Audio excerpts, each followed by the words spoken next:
applicant under the Startup Visa program and worried about what to expect during the officer's review of your application? Hi, I'm Jade Calver. I own and operate Calver Immigration Consulting Inc. We're a full-service firm located in Ontario, Canada. We help immigrants come to Canada and navigate the immigration system from start to finish. Today I'll be talking about the top 5 reasons why we see startup visa applications refused under the federal startup visa application class. So my name is Jade Calver and I've been preparing startup visa applications since the program was a pilot program all the way back in 2015.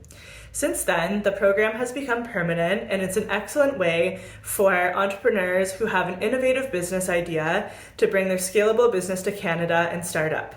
However, navigating the application process can be tricky, especially as now applications can take 3 years plus to be processed for permanent residency, and often we see entrepreneurs get a little bit lost along the pathway towards permanent residency. So today I'll be talking about the reasons why I see applications refused or have problems, and hopefully it will help you avoid any issues during processing of your application.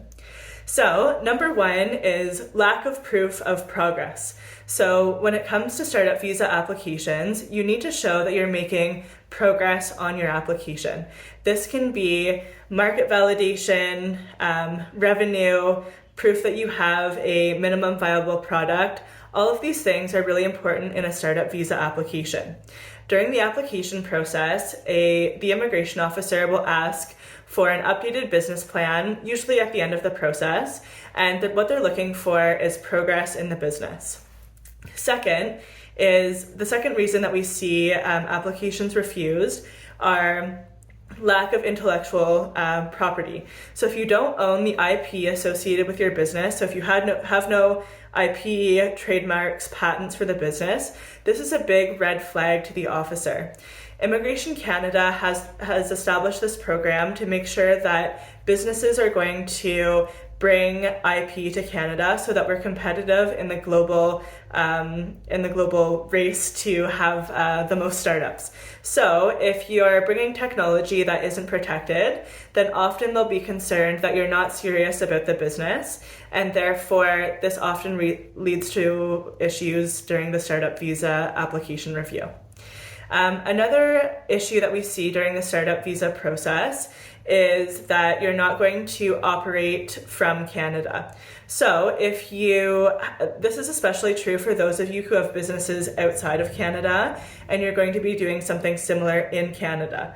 All too often we see applicants apply for startup visa and they're still focused on generating revenue and making sure that the foreign business does well, that they forget about the operations in the proposed Canadian business.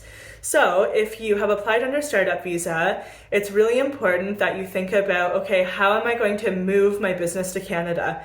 It's not just a branch that you're establishing in Canada, but you need to show that you're actually headquartered in Canada and that all of the senior management and the tech positions will actually be working from within Canada. So this is something to think about during your application process.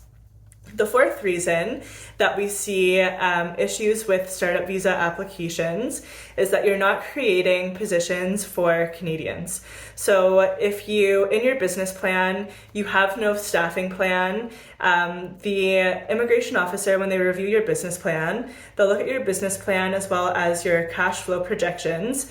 And if you haven't allotted any money for staffing, then they'll say, you know what, we don't think that you're going to help the Canadian economy. We don't think that you're creating business here, and therefore we're refusing your application. So you just need to think about this when you're putting your application together and ensure that you are thinking about a staffing plan for the next 3 years and how you are going to create jobs by establishing your business here for Canadians and permanent residents. Lastly, the fifth reason, and this kind of ties in with my last point, is that your business isn't able to scale. So you can have a really great business that you're bringing to Canada that's going to generate revenue, but if it's not scalable, then Canada is not going to deem it eligible for the startup visa program. Remember, you are bringing an innovative, usually a tech startup, to Canada under this program, with some exceptions. Sometimes we have innovative programs that innovative businesses that actually qualify under the program that are not tech businesses, but for the most part, you need to bring a business that is a tech-based business that's going to be scalable. So what this means is that they'll look in your business plan. So yes, you'll have started your business, but is it scalable? So are you going to be able to actually grow in the next 5-10 years to a point where you're a considerable large company that can expect to have rounds of funding, that's going to have investors, etc. So if it's just a lifestyle business and you're not projected to scale as far as a business is concerned, then the immigration officer may have concerns about the nature of your business. So that's everything for today when it comes to top 5 reasons why I see startup visa applications refused.